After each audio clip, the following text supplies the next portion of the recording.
அகிலமெங்கும் உள்ள தமிழ் நேயர்கள் அனைவருக்கும் பரம்பரை ஜோதிடர் உங்கள் மனோ பாலாஜியின் அன்பான வணக்கம். கும்பராசியில் பிறந்த அன்பர்களுக்கு குரு பகவானின் பெயர்ச்சி ஜூன் மாதம் 1ஆம் தேதி இந்த உங்களுடைய ராசிக்கு 2ஆம் அதிபதியாகவும் 11ஆம் அதிபதியாகவும் வரக்கூடிய குரு பகவான் 5ஆம் இடத்திலிருந்து 6ஆம் இடத்திற்கு உச்சபலம் அடைய போகிறாருங்க. இந்த பெயர்ச்சி உங்களுடைய வாழ்க்கையில் எப்பேற்பட்ட ஒரு மாற்றத்தை இந்த குரு பகவான் ஏற்படுத்த போகிறார். இதனால் நீ அங்கே அடையக்கூடிய ஒரு நன்மையான விஷயங்கள் என்ன அப்படிங்கிறத பற்றி தெளிவான முறையில் இந்த பதிவில் இப்போ நம்ம பலன்களை பார்க்க போகிறோம்ங்க.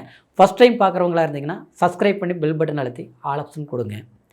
கும்பராசி அன்பர்கள் அப்படின்னா கும்பம் சொல்ல வேண்டியதே கிடையாது. சனி பகவானுடைய ஆதிக்கத்தில் பிறந்ததுனாலையும் 2ஆம் அதிபதி உங்களுக்கு குரு பகவானாக வர்றதுனாலையும் உழைப்பால் உயரக்கூடியவங்க. எப்போவுமே ஒரு விஷயத்தை நினச்சிட்டிங்கன்னா நம்மளுடைய திறமையை வச்சு எப்படி அது சக்ஸஸ் பண்ணிடணும் அப்படின்னு போராடி கண்டிப்பாக நீங்கள் ஜெயிச்சிருவீங்க. அந்த திறமை உங்களுடைய கிட்ட கண்டிப்பாக எப்போவுமே இருக்குது. இன்னொரு விதத்தில் பார்த்துட்டோம்னா அடுத்தவங்களுடைய தயவில் வாழக்கூடியவங்க கிடையாது. உங்களுடைய தயவு மற்றவங்களுக்கு தேவைப்படும். ஆனால் அடுத்தவங்களுடைய தயவு எதிர்பார்த்து வாழ மாட்டீங்க. கூட பிறந்த அண்ணன் தம்பி அக்கா தங்கச்சி சொந்த பந்தம் 1000 பேர் எத்தனை பேர் இருந்தாலும் சரி, ஆனால் நீங்கள் ஒரு தனிமரமாக இருந்தால் கூட அவங்களுக்கு முன்னால் ஒரு கம்பீரமாக வாழக்கூடியவங்க தான் இந்த கும்பராசிக்காரர். அன்புக்கு கட்டுப்பட்டு கட்டிய கணவன் மனைவிக்கு, அதாவது குடும்ப வாழ்க்கையில் ஒரு கௌரவமான ஒரு பிம்பத்தை ஏற்படுத்தி வாழக்கூடிய மகர ராசி அன்பர்கள் சமீப காலகட்டங்களில் 7.5 சனி குடும்ப சனிங்கிற ஒரு பிடியில் இருக்கிறதுனாலையும் ஜென்மத்தில் ராகு இருந்த ஒரு காரணத்தினாலையும் நிச்சயமாக சில விஷயங்கள் மட்டும் கிடையாதுங்க, ஒரு பெரிய அனுபவங்கிறது பட்டு நான் பல கஷ்டங்கள் அனுபவிச்சுட்டேன் அப்படிங்கிற ஒரு பாதிப்புகள் நீங்கள் அடைஞ்சிருப்பீங்க. குறிப்பாக சொல்லப்போனால் ஜென்மத்தில் ராகு 7ஆம் இடத்துல கேது, சரிங்களா? குரு 5ஆம் பாவகத்தில் நல்ல பொசிஷனில் இருந்து உங்களுக்கு 2ஆம் இடத்துல சனி இருந்ததுனால ஆனால் அந்த பலன்கள் முழுமையாக 5ஆம் இடத்துல குரு இருந்தும் கூட சில பலன்கள் நீங்கள் அனுபவிக்க முடிஞ்சிருக்காது. ஏன்னா குடும்பம்ங்கிறது ஸ்தானம். நமக்கு பிடிச்ச விஷயங்கள் நமக்கு, அதாவது பாயாசத்தில் பாய்சன் கலந்த மாதிரி நமக்கு எது பிடிச்சதோ அதில் கொஞ்சம் ஒரு பிரச்சனையை கொடுத்துட்டார். புரியுங்களா? நீங்கள் நினச்சிருப்பீங்க இதுதான் ஓகே, இதுதான் கரெக்டாக டிசைட் பண்ணியிருப்பீங்க. ஆனால் டிசைட் பண்ணது நமக்கு பிடிச்ச விஷயம் அது நமக்கு நினச்சிருந்துருக்காது. தேவையே இல்லாமல் பிரச்சனைகள் வந்திருக்கும். குடும்பம் ஒற்றுமையாக அடுத்தவங்க பார்த்து ரசிக்கிற மாதிரி இருக்கக்கூடிய குடும்பம் தான். ஆனால் அத்திப்பழம் எப்படி அழகாக இருக்குது, பெட்ரு பார்த்தா அதில் பார்த்தா கொஞ்சம் சொத்தையாக இருக்குதுங்கிற மாதிரி எல்லாமே நல்லா இருந்தது. கடைசியில் பார்த்தோம்னா ஒரு சிறு பிரச்சனை வந்து அது குடும்பத்துக்குள்ளே நிம்மதி கெட்டு போச்சு. அந்த மாதிரி சில மாற்றங்கள் திடீர்னு உருவாயிருக்கு.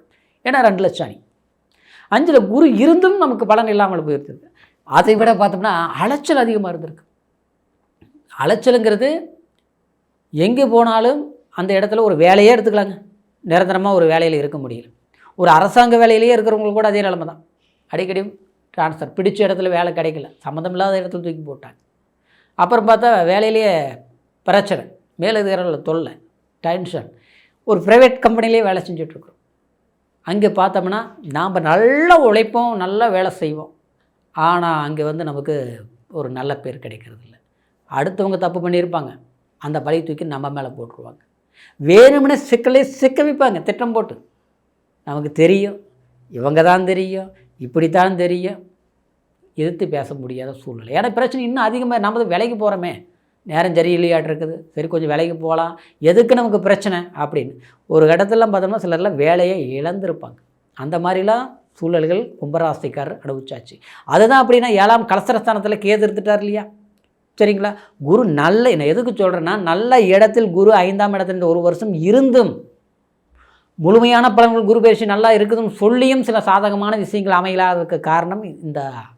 ஏன்னா ஒருத்தர் நல்லது இருந்து 3 பாதிப்புகள் இந்த சிரமங்களை ஏற்படுத்தியிருக்கு. அப்போது அதாவது பிடிச்சவங்க ஒரு நல்ல நட்பானவங்கன்னு வச்சுங்களேன், அதாவது ஒரு ஃப்ரெண்ட்ஷிப்பை ஒருத்தர்கிட்ட பழகிறோம், அது எப்படி வேணாலும் வச்சுக்கலாம், சரிங்களா? ஆனால் ஒரு கட்டத்தில் பார்த்தோம்னா சம்மந்தமே இல்லாமல் நம்மக்கிட்ட ஆப்போசிட்டாக இருப்பாங்க, சரிங்களா? இன்னொன்று பார்த்தோம்னா ஒரு கல்யாணமே பண்ணி ஒரு குடும்ப வாழ்க்கையில் நமக்கு வந்து சொந்த பந்தத்துக்குள்ளே தேவையில்லாமல் நம்மக்கிட்ட வந்து ஏதாவது ஒரு பிரச்சனைகள் ஆச்சுங்களா, அவங்க தான் தவறு பண்ணியிருப்பாங்க, ஆனால் நம்ம பண்ணியிருக்க மாட்டோம். கடைசியில் பார்த்தா ஒரு பழி போட்டுட்டு நாம் இன்னும் குற்றவாளி மாதிரி ஆச்சுங்களா? நம்ம சொல்லாத வார்த்தை சொன்ன மாதிரி, நாம் வந்து பேசாத ஒரு வார்த்தையை பேசுகிற மாதிரியும், அதனால் ஒரு பிரச்சனைகள் உருவாக்கி தன் குடும்பத்தில் நம்ம சங்கடங்களை ஏற்படுத்துகிற மாதிரி ஆகிருக்கும். கணவன் மனைவி மட்டும் கிடையாதுங்க. அதாவது கூட பிறந்த பிறப்புகள் இருந்து பெற்றவர்கள், அதாவது தாய் தகப்பன் உறவுமுறை வரைக்குமே பாதிப்புகள் அடையக்கூடிய ஒரு அளவுக்கு தொந்தரவுகள் வந்திருக்கும். அதே நேரத்தில் இந்த பிரச்சனைகள் வந்ததுக்கு காரணம் பார்த்தோம்னா கிரக இருக்கக்கூடிய நிலைப்பாடுகள்னால தான் இந்த சிரமங்கள் வந்தது. ஆனால் இப்போ வந்து குரு 6ஆம் இடத்துக்கு போகிறார், இது நல்லதா அப்படின்னா 6ஆம் இடத்துக்கு போனாலுங்க உங்களுக்கு ஒரு அற்புதமான ஒரு பாசிட்டிவ் என்ன அப்படின்னு பார்த்தோம்னா 2ஆம் இடத்தை குரு பார்க்குறாருங்க. அப்போ அந்த சனி 7.5 சனிங்கிற ஒரு நிலை இந்த 5 வருஷமாக அப்படியே அனுபவிச்சுட்டு இருக்கிறீங்க பார்த்தீங்களா, அந்த நிலையில் இருந்து நீங்களுக்கு வந்து எப்படின்னா அதாவது ஒரு ஒரு பாசிட்டிவ் எனர்ஜி கிடைச்ச மாதிரி, சரிங்களா? அப்போது அந்த 2ஆம் பாவத்தை பார்க்கும்போது நமக்கு ஒரு நல்ல விஷயங்கள் தள்ளி தள்ளி போச்சு பார்த்தீங்களா, அது நீங்கள் செய்வீங்க. ஒரு திருமணம் சார்ந்த விஷயங்களும் பண்ண முடியும். ஒரு வீடு கட்டக்கூடிய விஷயம் ஏற்கனவே கட்டணுங்க, பாதியில் நின்று போச்சு, பண்ணிடலாம். ஒரு இடம் வாங்கலான்னு முயற்சி எடுத்து அட்வான்ஸ் கூட கொடுத்துட்டுங்க, கிரைம் பண்ண முடியல, கண்டிப்பாக பண்ணிடுவீங்க. ஒரு வெளி தேசத்துக்கு ஒரு வேலைக்காக முயற்சி எடுத்துகிட்டு இருந்தேங்க, இன்றைக்கி வந்துடும் நாளைக்கு வந்துடும் சொல்கிறாங்க. ஆனால் வந்து நான் மாதக்கணக்கு வருஷக்கணக்கு போகுதுங்க, கிடைக்கல. இந்த நேரத்தில் கண்டிப்பாக கிடைச்சிரும். எது நமக்கு பிரேக் பண்ணி நம்மளை வந்து அப்படியே ஒரு தடை போட்ட மாதிரி நின்று இருந்ததோ அதையே அந்த லாக் எடுத்து விட்ட மாதிரி, சரிங்களா? இன்னொரு தைரியம் என்னென்னா, விரைய செலவுங்கிறது நீங்கள் நல்ல விஷயம் பண்ணணும்னு சொன்னேன். ஏன் சொன்னேன்னா அந்த குரு 7ஆம் பார்வையாக 12ஆம் இடத்தை விரயஸ்தானத்தை பார்க்குறாரு, சரிங்களா? கடன் வாங்கி நல்லது பண்ணுவீங்க, சரிங்களா? வராத பணம் வரும். உங்கள் உழைச்ச பணம், ஏதோ ஒரு பணம் இருக்குது, கஷ்டப்பட்டோம் அன்றைக்கெல்லாம் ஜவனில் கஷ்டப்பட்டு சம்பாரித்தேன், ஆனால் இன்றைக்கி பார்த்தா அது அவங்க கையில் இருக்குது, வருங்கிற நம்பிக்கையே இல்லை அப்படிங்கிற நேரம் இந்த நேரத்தில் வரத்துக்கு வாய்ப்பு இருக்குது. திடீர் அதிர்ஷ்டம், திடீர் யோகத்தை கொடுக்கக்கூடியது 6ஆம் இடம் கண்டிப்பாக. ஏன்னா உச்சம் இல்லையா, வாய்ப்புகள் இருக்குது. அப்புறம் பார்த்தோம்னா இன்னொரு விஷயம், நமக்கு ஒரு மனிதனுக்கு எல்லாம் முக்கியமான விஷயம் தொழில். தொழில் தான் நமக்கு ரொம்ப ரொம்ப அவசியம், ஆச்சுங்களா?